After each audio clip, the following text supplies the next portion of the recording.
G'day guys, welcome to another episode of Budget Off-Road Touring. So in this video, we're going to do a campsite review of the Reef Reserve at Oberon, but we're not actually there. Unfortunately, we stayed there last week, but because of, well not unfortunately, we stayed there, but unfortunately because of the weather, we weren't able to actually do a video. Between the wind, the rain, it wouldn't have been a great video for us to put out. We were able to get some shots of the grounds before obviously the weather come in. And yeah, we thought it was a great spot. It was well worthy of actually giving a review and letting you guys know about it. So to get started, let's just go with basic facilities. This place was fantastic. So it had 2 drop toilets, both equipped with a fully functioning sink and water, but they looked modern. So I'm not sure when they were done, but they really looked new. So it was perfect. You know, there was, for the main campground, it was really close. There was other little campgrounds further up where it wasn't so close, but you could still walk to it, and it wasn't that hard. Little bits of hills every now and again, but it really was quite simple.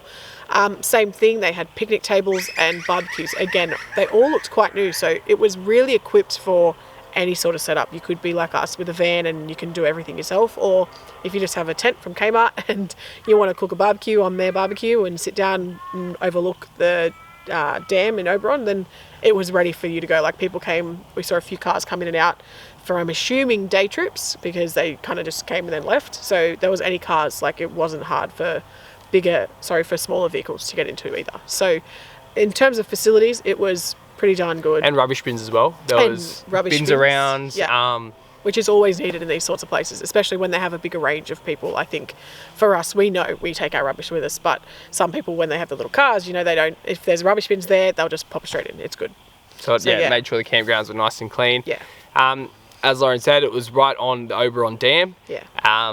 So it was great. We brought the kayaks, being in the middle of winter, realised it was way too cold in Oberon to go kayaking, but be a perfect spot to give it a go, and we'll be sure to head back out there on a future trip and give it a go, because the dam is basically engine free. It's you can't use any internal combustion engines for your boats or kayaks, canoes, or boats and jet skis on the water.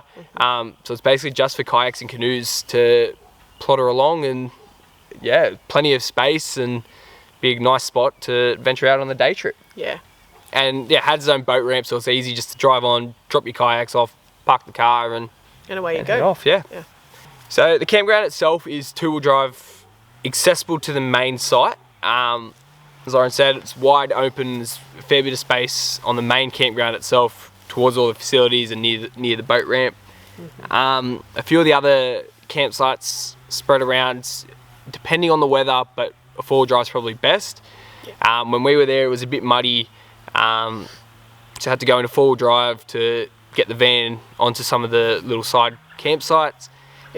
And one thing that we always like to throw ourselves into and would definitely recommend not doing, if you haven't been there before, probably best to get there during the day. We were trying to drive around at night, trying to find a campground in a place that we'd never been to, didn't know where the campgrounds were. And yeah, woke up the next morning and found 15 better spots that we probably could have gone. But where we were still ended up great. We still had room for the van. We had some friends in a swag, so there was room around. There's concrete fire pits at each of the campgrounds spread around the place. So it was, still a nice spot. We could have got a more level one if we went during the day, but I guess that's half the fun, is trying to set up in the dark and work out where you are. Yes, we always seem to be putting ourselves in that situation, don't we? But it all works out at the end, so it's fine. So at this particular campsite itself, there is no real wood around, and I'm not sure if you're actually really allowed to pick that up anyway and use in your fires. So bringing your own is probably one of the top priorities as well if you're going during winter. But also, it's only 10 minutes away from Oberon, so the actual town itself, which has a IGA superstore. It's got all of your main things, chemist if you need it, but also has firewood there, which was great. So we were able to pick some extra bit up because we brought only 2 bags to again, a winter campground in Oberon, and underestimated how cold it was going to be. So even as it was raining, still chewed through 5 bags in the end, because we went into town to get some more. But that's yeah, the joys of being close to town. It was easily accessible, get what you needed, and super easy. And it's a great little town too. So even if you stay there for 1 or 2 days, pop in, have a breakfast or lunch. There's a bunch of cafes. So it was just a really nice little hub there for you to camp and go in town and have a mix of both lifestyles. And it's a great way to give back to the community. Obviously, campgrounds aren't free to run for councils or forests or whoever. So it's great to give back to the community that's giving you the free campground, options. Yeah. So overall, the Reef Reserve was a really nice little spot. I think it was perfect for any little setup. You can bring dogs, which there was us. We brought Moose, which was nice. I think I saw 1 or 2 other dogs. I'm not sure if they stayed overnight, but I saw a few pop in. So it was good that everyone else knew that as well. But yeah, it was good for, I think in summer it'd be great because you can go and actually use the water and go in a kayak. But in winter it was great too. It was just cold, obviously, because Oberon is a cold place. But it was great, well worthy spot. If you're ever down there, if you need to have a pit stop, it's quite close to town, so you can just get what you need, go stay there for the night, and then head off on your other journeys and adventures. But yeah, really loved it. Yeah, so it's a campground that I guess you might struggle with some of the bigger rigs. But as we said, the main campground itself is pretty big, so your bigger caravans will be able to fit in there.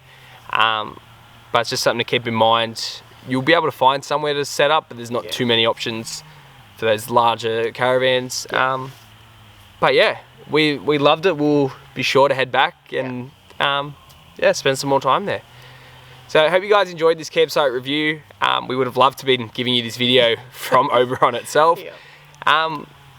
But unfortunately the weather had other plans and we were miserable. But yeah, I hope you guys enjoyed the little snippets that we've added in to still showcase the campground itself. And I guess that just means you're gonna have to check it out for yourself. Use your own eyes and enjoy. So until next time, don't forget to enjoy the great outdoors.